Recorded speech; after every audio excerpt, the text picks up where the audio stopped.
Je reviens très rapidement sur la question de tout à l'heure, sur les phases sociales équinoxiales qui modifient, qui créent des basculements.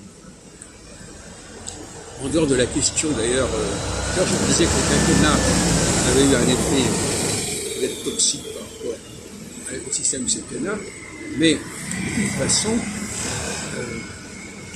il y a toujours un moment où il y a un ras-le-bol et où il faut changer.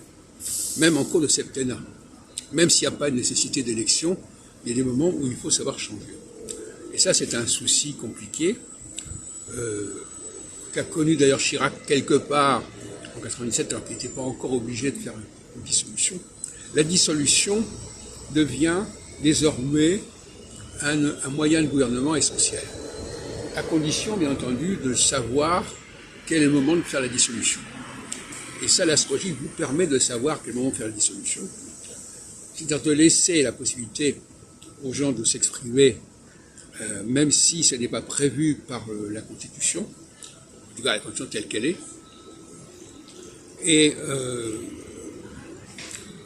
la dissolution devient un outil de gouvernement essentiel, mais qui peut paraître un petit peu hasardeux parce que ça n'est pas prévu, ça n'est pas organisé, on n'a pas dit à quel moment il fallait faire une dissolution.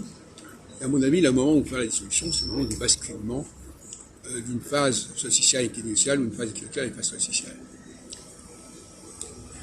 Alors, à ce propos, dans ces questions de basculement, je reviens sur l'histoire de...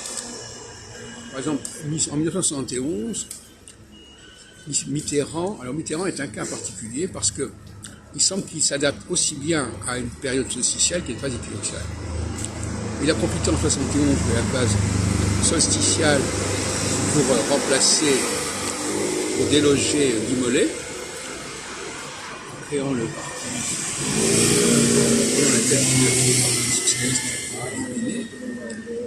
Et en revanche, en 1986, la phase solsticiale, c'est Chirac qui le remplace. Dans le cas d'une cohabitation. Ça ne va pas durer, évidemment, puisqu'en 1988, il y a une nouvelle élection présidentielle où Mitterrand retrouve la présidence, qu'il n'avait pas perdu, mais enfin qui était un petit peu mise de côté. Donc Mitterrand est un personnage complexe, qui un peu un caméléon, mais Chirac aussi d'une certaine manière. On va étudier cette question-là, mais on ne peut pas trop rapidement dire voilà un tel était socialiste et un tel équinoxial, parce qu'un grand homme politique est capable de s'adapter à des changements de phase.